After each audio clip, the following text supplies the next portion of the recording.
জয় হিন্দ বন্ধুরা, welcome to the new India post. Bangladesh economically done and dusted. উত্তরপ্রদেশের যোগী সরকার কিভাবে বাংলাদেশের অর্থনীতিকে শেষ করতে চলেছে তা এক্সপ্লেন করব আজকে।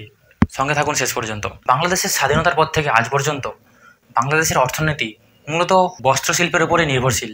দেশটির জিডিপির 80-90% আসতো এই বস্ত্রশিল্পের উপর থেকেই। বিশ্বের বিভিন্ন বড় বড় কাপড়ের ব্র্যান্ড তাদের বস্ত্র আমদানি করতো বাংলাদেশের বিভিন্ন কারখানা থেকে, যার উপর ভিত্তি করেই বাংলাদেশের মূল অর্থনৈতিক পরিকাঠামো তৈরি হয়েছিল। দেশটির 45% ওয়ার্কিং পপুলেশন বা কর্মশক্তি শুধুমাত্র বস্ত্রশিল্পের উপর নির্ভরশীল ছিল।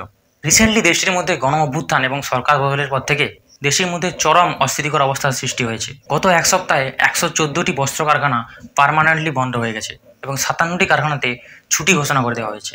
দেশটির একমাত্র প্রধান আয় হলো বস্ত্রশিল্প। এই বস্ত্রশিল্পের করুণ অবস্থার কারণে দেশটির অর্থনীতি প্রায় মুখ থুবড়ে পড়েছে। যেখানে ভারতের মতো দেশের জিডিপি বছরে 7-8% হারে বৃদ্ধি পাচ্ছে, সেখানে বাংলাদেশের জিডিপি বছরে 4-5% হারে কমতে শুরু করেছে, যেটা খুবই সংকটের কারণ কারখানা বন্ধ হতে থাকলে লক্ষ লক্ষ শ্রমিক কাজ হারাবে, দেশের মধ্যে বেকারত্ব বৃদ্ধি পেতে থাকবে। এছাড়াও রপ্তানি কমতে থাকলে দেশের বিদেশি মুদ্রার রিজার্ভও কমতে থাকবে, যা বাংলাদেশের মতো আমদানি নির্ভর দেশের কাছে কোনো দুঃস্বপ্নের চেয়ে কম নয়। কারণ দেশটি তার সমগ্র নিত্য প্রয়োজনীয় দ্রব্য, এমনকি বিদ্যুৎটাও ভারত থেকে আমদানি করে থাকে। কথায় আছে somebody's loss is somebody's gain. বাংলাদেশের এই চরম বিপর্যয়ে সব থেকে বেশি লাভবান যে দেশটা হচ্ছে সেটা হলো ভারত। কারণ বিশ্বের যে সমস্ত বহুদেশীয় কোম্পানিগুলি বাংলাদেশ থেকে বস্ত্র আমদানি করতো, তারা এখন ভারত থেকে আমদানি করা শুরু করেছে। পশ্চিমা বিশ্বের সবচেয়ে বড় উৎসব হলো ক্রিসমাস এবং নিউ ইয়ার, যা তারা মহাসমারোহে পালন করে থাকে। আর এই সময় বস্ত্রের ব্যাপক চাহিদা দেখা যায়। এবছর ক্রিসমাসের এই অর্ডার কোম্পানিগুলি বাংলাদেশ থেকে না নিয়ে ভারত থেকে নিচ্ছে। বিভিন্ন নিউজ মাধ্যমে দেওয়া রিপোর্ট অনুযায়ী আগামী 2 সপ্তাহের মধ্যে ভারতকে প্রায় 1000 কোটি টাকার অর্ডার সাপ্লাই করতে হবে পশ্চিমা বিশ্বের কাছে। অর্থাৎ বাংলাদেশের বাজার থেকে প্রায় 1000 কোটি টাকা ভারতের বাজারে ঢুকলো, যেটি বাংলাদেশের জন্য একটা বড় ধাক্কা। এই অবস্থায় বাংলাদেশের জন্য আরও একটা দুঃসংবাদ, কারণ মাঠে নেমেছে উত্তরপ্রদেশের যোগী সরকার।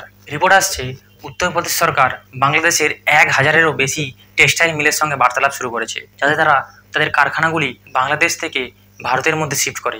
উত্তরপ্রদেশ সরকার বাংলাদেশের এই সংকট পরিস্থিতিকে পর্যবেক্ষণ করেছে এবং এই সুযোগটাকে কাজে লাগিয়ে ইউপির টেক্সটাইল পলিসির মধ্যে এমন কিছু পরিবর্তন করেছে যাতে কোম্পানিগুলি সব থেকে বেশি লাভবান হয়। তাই বিদেশি বড় বড় কোম্পানিগুলি তাদের কারখানা এখন ভারতের মধ্যে শিফট করতে চায়, যেটি ভারতের জন্য অনেক বড় সুখবর।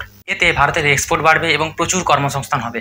কারণ সেমিকন্ডাক্টর বা অটোমোবাইল বা অন্যান্য যে কোনো ইন্ডাস্ট্রিতে আজ বেশিরভাগ কাজ কম্পিউটার বা রোবটসের মাধ্যমে হয়ে থাকে, কিন্তু বস্ত্রশিল্পের আজও বেশিরভাগ কাজ ম্যানুয়ালি করা হয়ে থাকে। তাই বস্ত্রশিল্পে অন্যান্য যে কোনো শিল্পের তুলনায় অনেক বেশি কর্মসংস্থান হয়। বাংলাদেশের ট্রান্সপোর্ট ব্যবস্থা, রাজনৈতিক অবস্থা চরম খারাপ জায়গায় পৌঁছে গিয়েছে, যার কারণে বিদেশি কোম্পানিগুলি দেশের ওপর ভরসা হারিয়েছে। রাজনৈতিক অস্থিরতা, শ্রম ব্যাঘাত, বন্যা, বিদ্যুৎ সংকট, যেগুলি সামলাতে কার্যত ব্যর্থ হয়েছে বাংলাদেশের অন্তর্বর্তীকালীন সরকার।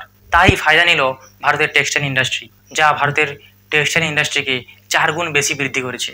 দেশের রাজনৈতিক পরিস্থিতি, কূটনীতি যদি শক্তিশালী না হয়, দেশটির ব্যবসা বাণিজ্য এবং অর্থনীতি যে কোন অবস্থায় যেতে পারে তার একটা উল্লেখযোগ্য দৃষ্টান্ত হলো আমাদের প্রিয় প্রতিবেশী বাংলাদেশ। এটা তো গেল বাংলাদেশের কথা, যেটা ভারতের প্রতিবেশী একটা দেশ, কিন্তু ভারতের সঙ্গে সম্পর্ক খুব একটা ভালো নেই আজ। কিন্তু আপনি কি জানেন ভারতের সব থেকে ঘনিষ্ঠতম দেশ কোনটি? তা জানতে হলে এই ভিডিওটি দেখুন।